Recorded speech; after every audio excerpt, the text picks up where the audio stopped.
What if I told you there's a way to get paid every single quarter just for owning a piece of a company? No extra work, no side hustle, just money showing up in your account like clockwork. That's the power of dividends. And today, we're going to break down everything you need to know about this incredible wealth building tool. By the end of this video, you'll understand exactly how dividends work, discover the different types of dividend investments available, and learn how much you'd need to invest to potentially earn $50,000 per year in passive income. But here's the thing. Most people completely misunderstand dividends. They think it's just free money. It's not. There are rules, strategies, and smart ways to approach dividend investing that can make the difference between building real wealth and just spinning your wheels. So let's dive in and get you educated on one of the most powerful tools in the investing world. Let's start with the basics. A dividend is simply a payment that some companies make to their shareholders. Think of it as your share of the company's profits. When you buy stock in a company, you become a partial owner. If that company makes money and decides to share some of those profits with owners instead of keeping it all for business expansion, they send you a dividend payment. Not every company pays dividends. Many younger, growing companies prefer to reinvest all their profits back into the business to fuel more growth. But mature, established companies often have more cash than they can effectively reinvest, so they return some of it to shareholders. Here's how it typically works. Let's say you own 100 shares of a company that pays a quarterly dividend of 50 cents per share. Every 3 months, you'd receive $50 deposited directly into your brokerage account.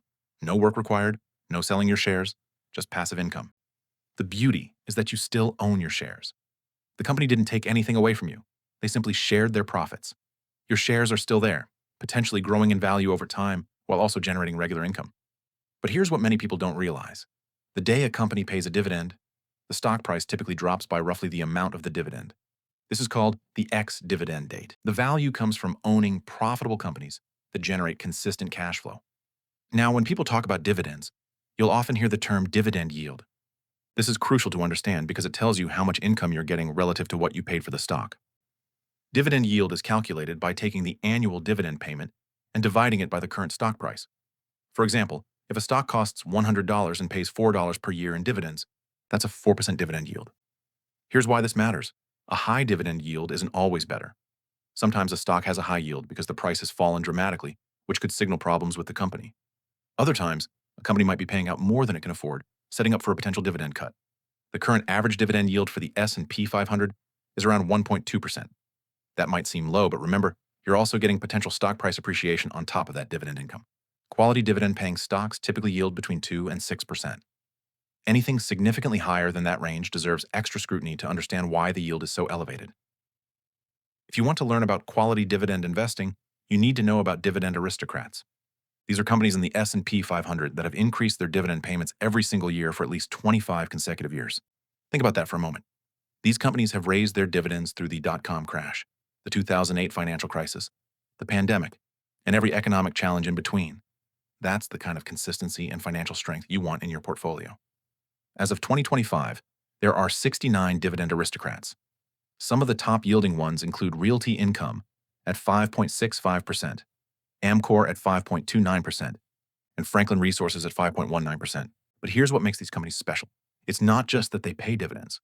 It's that they've proven they can grow their business and increase payments to shareholders year after year, regardless of economic conditions. Companies like Chevron, Target, and Johnson & Johnson have built such strong business models that they can continue rewarding shareholders even during tough times. That's the power of investing in quality. The Dividend Aristocrats have historically provided similar total returns to the broader S&P 500, but with lower volatility. You get the growth potential plus the steady income stream. Now, if you want to potentially boost your dividend income even further, you might want to learn about covered call ETFs. These are funds that use a specific option strategy to generate additional income on top of regular dividends. Here's how it works in simple terms. The fund owns a portfolio of stocks, just like a regular ETF. But then it sells call options on those stocks to generate extra income. This strategy trades some upside potential for immediate income. Some popular covered call ETFs include the JP Morgan Equity Premium Income ETF, which currently yields about 11.5%, and the JP Morgan Nasdaq Equity Premium Income ETF, yielding around 14.1%. These yields are significantly higher than traditional dividend stocks, but remember, there's a trade-off. If the underlying stocks rise dramatically, your gains are capped because of the call options. You're essentially trading unlimited upside for higher current income. Covered call ETFs can be an interesting part of a diversified income strategy, especially for investors who prioritize current income over maximum growth potential. But they're more complex than traditional dividend stocks, so make sure you understand how they work before investing. Another category worth understanding is real estate investment trusts, or REITs. These are companies that own income-producing real estate and are required by law to distribute at least 90% of their taxable income to shareholders as dividends. Because of this requirement, REITs often offer higher dividend yields than regular stocks. The average REIT yields around 3.96%, but some high-yield REITs can offer much more. For example, some mortgage REITs currently yield over 10%. But be careful here. High yields often come with higher risks. Some of these companies face challenges from interest rate changes, property market fluctuations, or specific business issues. REITs give you exposure to real estate without having to buy, manage, or maintain properties yourself. You can invest in everything from shopping centers and office buildings to hospitals and data centers, all while collecting regular dividend payments. The key with REITs is understanding what type of real estate the company focuses on and how sustainable their dividend payments are. Some REITs have very stable, long-term leases with reliable tenants. Others might be more sensitive to economic cycles. Now let's talk numbers. How much would you need to invest to potentially generate $50,000 per year in dividend income? The math is actually pretty straightforward. If you target an average dividend yield of 4.5% across your portfolio, you'd need approximately $1.1 million invested to generate $50,000 annually in dividends. Now, that might seem like a huge number, but remember, you don't need to invest that all at once. Through consistent investing and the power of compound growth, this goal becomes much more achievable over time. Let's say you can invest $300 per month in dividend-paying stocks and reinvest all the dividends you receive. Assuming an average annual return of 8%, you could potentially reach that $1.1 million goal in about 25 years.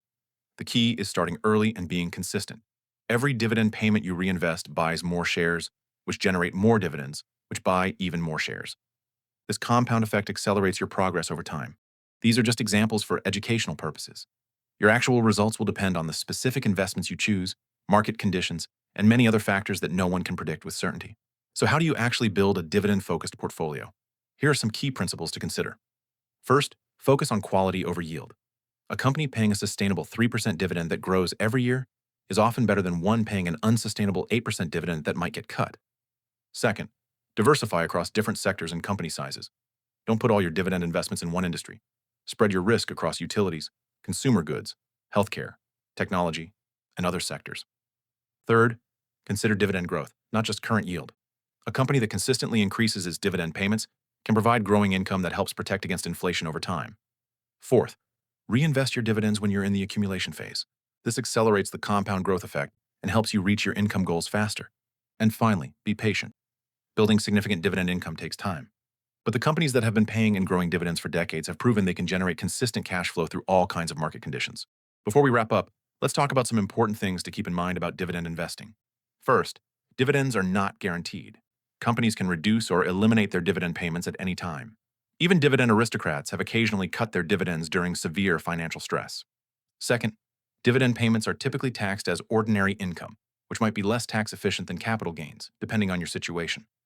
However, qualified dividends from U.S. companies often receive more favorable tax treatment. Third, focusing too heavily on dividends might cause you to miss out on growth opportunities. Some of the best performing stocks over the long term have paid little or no dividends because they were reinvesting profits for growth. Fourth, high dividend yields can sometimes be a warning sign. If a stock's yield seems too good to be true, investigate why. The company might be in financial trouble, or the dividend might not be sustainable. And finally, remember that past performance doesn't guarantee future results. Just because a company has paid dividends for 50 years doesn't mean it will continue to do so. Dividend investing can be a powerful tool for building passive income and long-term wealth. Whether you're interested in dividend aristocrats, covered call ETFs, REITs, or a combination of strategies, the key is understanding how each approach works and fits into your overall financial plan. Remember, the goal isn't to get rich quick. It's to build a portfolio of quality companies that can generate growing income over time. Start with solid, established companies that have proven track records of paying and growing their dividends. Do your research. Understand what you're investing in. Every person's financial situation is different, and what works for one investor might not be appropriate for another. Consider speaking with a qualified financial advisor who can help you develop a strategy that fits your specific goals, risk tolerance, and time horizon. The path to financial freedom through dividend investing is available to anyone willing to learn, start small, and stay consistent over time. The question isn't whether you can build significant passive income through dividends. The question is when you'll start. Thanks for watching, and remember to subscribe to Frankie Finance for more educational content about building wealth and achieving financial freedom. Like this video, if it helped you understand dividends better, share it with someone who could benefit from this information, And leave a comment below with your questions about dividend investing.